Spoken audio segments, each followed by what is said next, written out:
What's up, weirdos? How's it going, guys? All right. Just another gorgeous day. You know, summertime came so fast. Well, I guess not technically summer yet, but close enough. Close enough.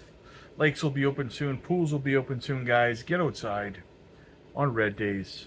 Don't bother looking at your portfolio. Get out there and touch some grass. Go for a swim. Go to the beach. Do something, right? But anyway, you don't have to do that today because we have a market rebound today. Bitcoin's sitting at 108,600 roughly right now. That's going to be a pretty sweet daily close, a great way to start the week. I did tell you guys on Friday night that we were likely going to start to recover Monday, Tuesday this week. So far, so good. Everything's going according to plan. Sorry, I got a bunch of kids playing over there. That's fine though, if you hear them. But yeah, so nice recovery. ZBEC had a nice pump today. They had the announcement that the Robinhood wallet listed them, which is a prelude to a Robinhood exchange listing. So that's going to be massive, guys. That's going to be massive. I'm loading up. I am loading up. That's going to be a lot of fun. So ZBEC had about a 26, almost a 27% pump today. It's pulled back now. It's up about 12-13% right now, I think, at the time I'm recording this. So XCN had a nice little breakout, but got rejected at 2051 resistance. So it'll likely kind of correct a little bit, but that's fine, right? Got to make these attempts, guys, before you break through, right? Nothing's always just straight up and to the right forever. I wish that would be fantastic, but it doesn't always kind of work out that way, right? So, but yeah, altcoins look good, look healthy. Most of them are recovering.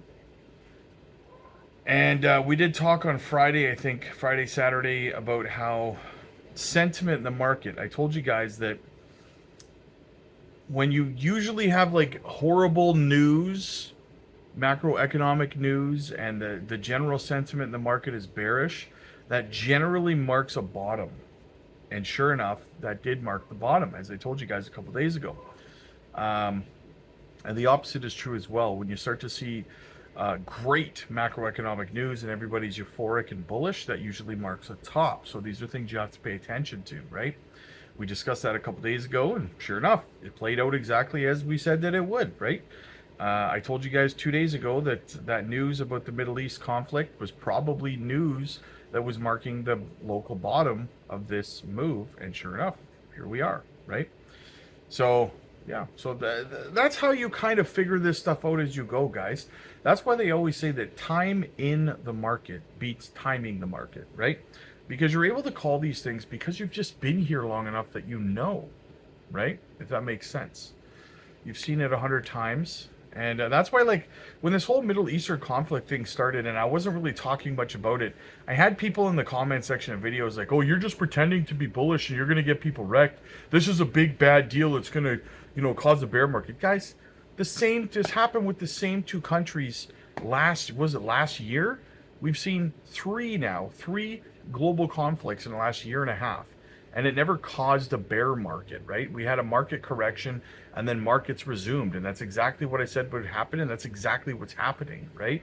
So, like, stop with your conspiracy theory BS. No one's trying to be sneaky and pretend that some macroeconomic news isn't bearish. If it's bearish, I'll tell you it's bearish, right?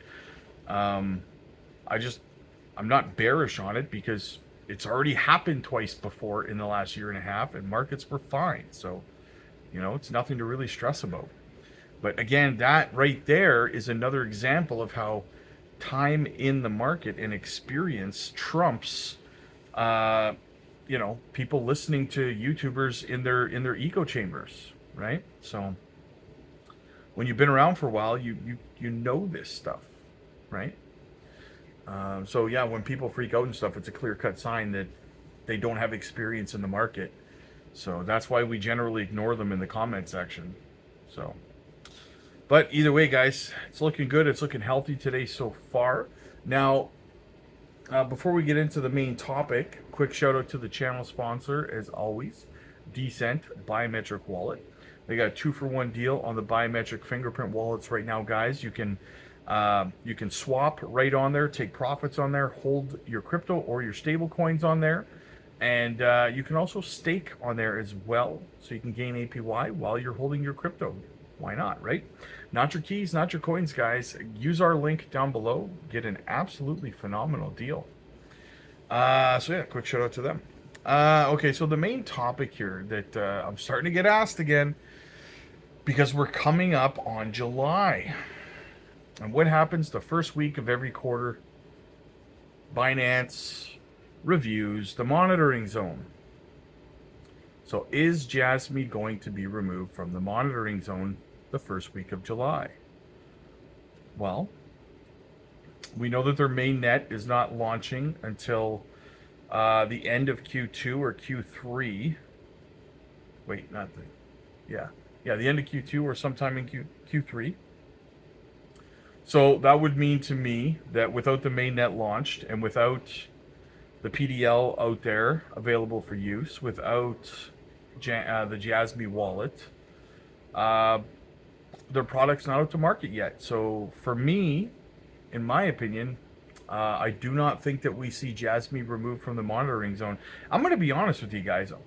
I think that even if Jangshin's mainnet was launched, the PDL was out there, and the Jasmy wallet and all this stuff, I kind of feel like Binance would still keep them in there because of Greenfield, right? If you don't know what Greenfield is, guys, Greenfield is a project that tries to do the same thing as Jasmy. Jasmy launched in like 2017, I want to say 2019. 2019. And I mean, they obviously, Jasmy originally had started as working on the democratization of data, right? Of your personal data. Well, Greenleaf's trying to do the same thing. Greenleaf is created and owned by Binance. So, immediately after launching Greenfield, did I say Greenleaf? Greenfield?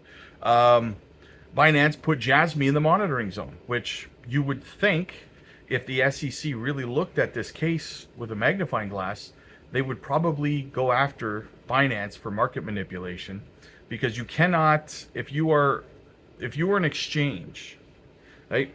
For example, if, let's say that Google owned the New York Stock Exchange as a listing company, right? Just as an example to bring it to TradFi. And another search engine company came along that directly competed with Google, or sorry, another search engine company was around before Google. Or even better, let's say this, okay? Forget what I said. Let's say this. Let's say the New York Stock Exchange as a company, let's say it's a company, and let's say that it launches a major search engine that's going to compete directly with Google, right? In every way. And then immediately, the New York Stock Exchange delists Google stock. What do you think the SEC would do? You cannot do that. That's against the law, right? You cannot simply you cannot make a competitive company to one that already exists because you run the exchange and then delist them so no one else, and FUD the other project, making it seem to be a scam, right? That's illegal in the business world. You can't do that, right? So the only reason Binance is doing it is because we don't have regulations in place by law stating in the crypto space that you can't explicitly do that. So we'll see what happens. But either way, it shows, that in itself shows you how you should feel about whether you can trust Binance as an exchange and whether you should be using them, right? Because they're kind of revealing the lengths that they'll go to make money, right? Pretty greasy stuff, in my opinion, pretty greasy. But the long answer is no. I do not believe that you'll see Jasmy removed from the monitoring zone. And at this point, guys, does it really matter? I don't think it really matters very much. I don't think that anybody who wants to hold Jasmy gives a crap that Binance has it in the monitoring zone, right? I know a lot of people talk about it like it's some sort of major catalyst that's going to come along when they get removed from the monitoring zone, and it's going to shoot Jasmy's price up. I think it's a nothing burger. I really do, guys. I don't think people really care that much, right? It's pretty clear Binance's intentions here. It's pretty clear that Greenfield's never going to take off. I think it's a nothing burger, right? So when you do finally see Binance remove Jasmy from the monitoring zone, if they ever do, don't expect a big pump in Jasmy's price. You're setting yourself up for failure, and then what's going to happen is you're going to get mad at the project. So nothing launches, nothing pumps this friggin' coin's price, man. That's what's going to happen, right? Because you put an unrealistic expectation on a nothing burger news event, and it didn't go the way that you thought it was going to go in your imagination, right? So just don't expect a big pump, maybe a small one. I can see a 20-25% pump or something out of it, but you're not going to see like no 400, 500, 600% run on Jasmy because they got removed from the monitoring zone. Again, I just don't think people care that it's in the monitoring zone, right? You've got an entity in Binance that does not act in good faith, telling you to trust them, bro. You shouldn't invest in a certain project. Coming from someone who does not act in good faith blatantly and publicly, right? So take whatever Binance says with a grain of salt at the end of the day. So I don't think anybody cares. That being said, guys, I will be doing an interview with Hara coming up. I'm just waiting for a date from his office. So, but we're going to be mainly focused on Junction and the node operations, their mainnet and their nodes. So that's what we're primarily going to be talking about. So make sure you guys like and subscribe if you don't want to miss that interview with Hara. And yeah. Also, guys, listen. We have a mentorship program over on the Patreon. If you are new to crypto, if you need mentorship from someone who's been through multiple bull runs, jump over to the Patreon, join the mentorship coaching calls. They're absolutely free as a Patreon member.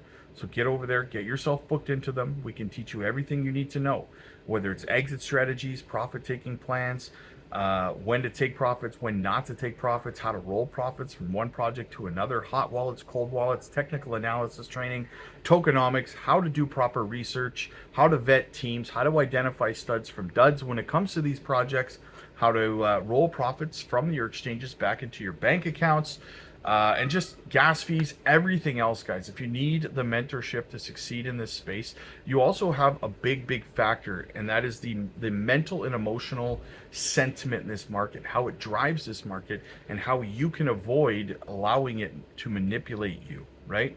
So jump over to the Patreon, guys. The link is down below. I also dropped a microcap gem video over there, guys, and listen, this is a very big deal. Okay, this is a very tiny microcap RWA play that the risk to reward on this one, I mean, I'm personally thinking 100x is easy pickings for this project. Okay, you're gonna want to check this out. Like I said, we don't talk about meme coin rug pulls here, guys. We talk about solid utility plays with solid partnerships, and the partnerships on this one are going to shock you guys. Again, we called Onyx Coin, we called Zbeck, we called Nadix, we called all these projects, guys, and we just keep winning, right?